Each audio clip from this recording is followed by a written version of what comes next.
मेरा नाम अनंत है। मेरा प्रश्न शादी और तलाक के बारे में है। मैं शादीशुदा हूँ। नहीं नहीं, ये दोनों अलग अलग चीजें हैं। मैं आजकल देख रहा हूँ कि बहुत से यंगस्टर्स शादी ही नहीं करना चाहते, और कुछ लोग जो शादी करते हैं तो वो लोग कभी-कभी तलाक ले लेते हैं। तो क्या आप इस बारे में हमें कुछ बता सकते हैं सद्गुरु? देखिए, आपको शादी की व्यवस्था को समझने की जरूरत है। It's about bringing a certain sanctity to the simple basic needs that every human being has. ये उन बुनियादी जरूरतों में एक तरह की पवित्रता लाने का एक तरीका है जो हर इंसान में होती है। शरीर की जरूरतें होती हैं, मानसिक जरूरतें होती हैं, आर्थिक जरूरतें होती हैं और भी बहुत सी जरूरतें होती हैं। इन सभी जरूरतों को पूरा करने के लिए हमने शादी नाम की एक व्यवस्था बनाई है, जिसमें ये सब कुछ एक समझदारी भरे तरीके से संभाला जा सकता है। वरना अगर हम दूसरे जानवरों की तरह सड़कों पर ये सब करते तो हमारे लिए भद्दा बन जाता और हमें ऐसा करके बुरा महसूस होता। तो एक व्यवस्था लाने के लिए, थोड़ी सुंदरता लाने के लिए और थोड़ी स्थिरता, क्योंकि आदमी और औरत के साथ आने से कुदरती तौर पर नए जीवन का जन्म हुआ। किसी भी दूसरे जानवर के मुकाबले इंसानी बच्चा सबसे कमजोर होता है, जिसे सबसे ज्यादा मदद की जरूरत होती है। आप एक कुत्ते के पिल्ले को सड़क पर छोड़ सकते हैं। अगर उसे खाना मिलता रहा तो वो बड़ा होकर एक अच्छा कुत्ता बन जाता है, कोई दिक्कत नहीं है। लेकिन एक इंसान के साथ ऐसा नहीं है। उसे सिर्फ शारीरिक मदद की ही नहीं, अलग अलग तरह की मदद की जरूरत होती है, और सबसे बढ़कर एक संतुलित और स्थिर माहौल की। समाज में शादी होनी चाहिए या नहीं, इस प्रश्न पर बहस तब होती है जब लोग 18 साल के होते हैं, क्योंकि आपका शरीर आजादी की मांग करता है। ठीक है, उस समय हर कोई यह सवाल करता है, क्या शादी जरूरी है?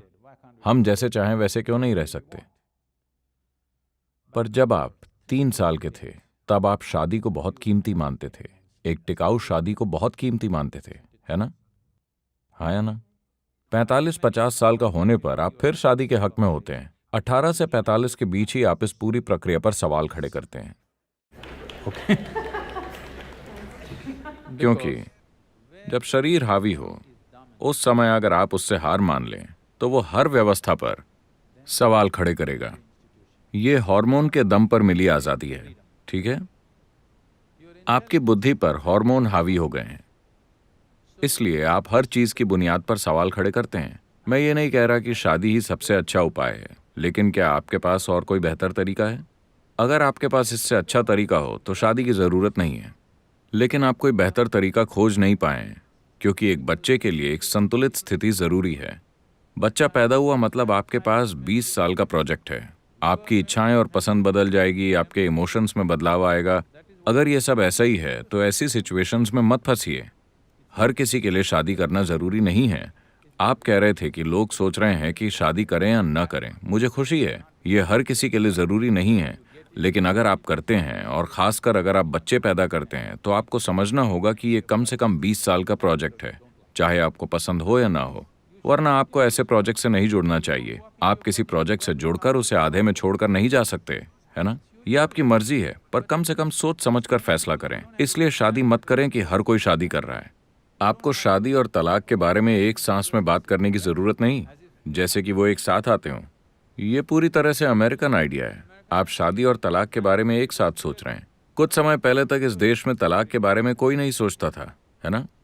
तो अगर ऐसा होता है, अगर कुछ होता है, दो लोगों के बीच कुछ सच में गलत हो जाता है और अलग होना जरूरी हो जाता है, तो ऐसा हर हाल में होगा। आपको शादी करते समय इसकी प्लानिंग करने की जरूरत नहीं है। आपको शादी और तलाक के बारे में एक ही सांस में बात करने की क्या जरूरत है? ये एक अपराध है।